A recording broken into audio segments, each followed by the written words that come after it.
Assalamualaikum warahmatullahi wabarakatuh.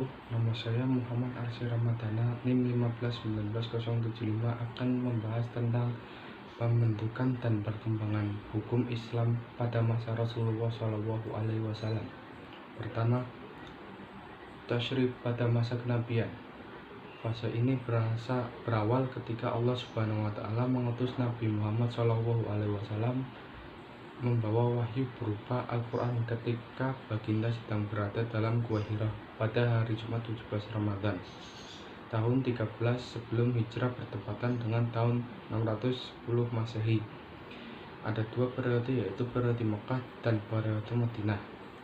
Yang pertama, tasyrif periode Mekah, yaitu perundang-undangan hukum Islam pada periode ini lebih fokus pada upaya mempersiapkan masyarakat agar dapat menerima hukum-hukum agama, membersihkan akidah dari menyembah berhala kepada menyembah Allah, selain menanamkan akhlak-akhlak mulia agar memudahkan jiwa untuk dapat menerima segala bentuk pelaksanaan syariat. Yang kedua, tasyrih periode Madinah. Perundang-undangan hukum Islam pada periode ini menitik beratkan pada aspek hukum-hukum praktikal dan dakwah Islamiyah. Pada fase ini membahas tentang akidah dan akhlak.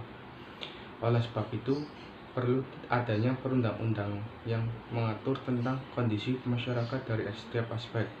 Satu persatu ia turun sebagai jawaban terhadap semua permasalahan, kesempatan, dan perkembangan. Kedua, sumber tasyrih pada masa kenabian. Sumber perundang-undangan hukum Islam pada masa ini terhimpun dalam satu sumber, yakni wahyu yang turun kepada Rasulullah SAW dari sisi Allah. Wahyu ada dua macam: wahyu yang terbaca seperti Al-Quran dan wahyu yang tidak bisa dibaca, yakni sunnah nabawiyah. Yang pertama, Al-Quran. Al-Quran merupakan sumber pertama dan utama bagi hukum Islam. Ia meliputi semua ajaran pokok dan semua kaidah yang harus ada dalam pembuatan undang-undang dan peraturan. Yang kedua, sunnah nabawiyah. Sunnah nabawiyah adalah setiap yang keluar dari Rasulullah, baik itu berupa ucapan, perbuatan, atau pengakuan selain dari Al-Quran. Yang selanjutnya membahas metode pensyariatan masa kenabian. Nabi Muhammad SAW menyampaikan syariat Islam pada fase kenabian ini melalui beberapa cara. Di antaranya, memberikan ketentuan hukum terhadap permasalahan atau kejadian yang muncul atau ditanyakan oleh para sahabat.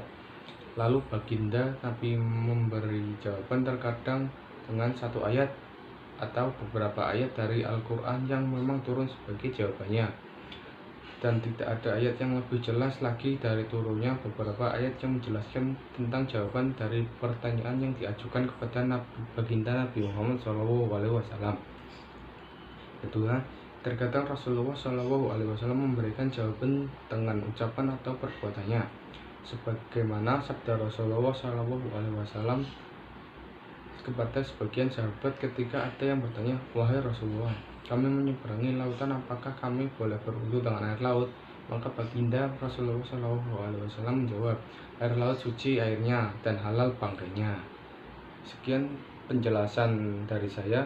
Wassalamualaikum warahmatullahi wabarakatuh.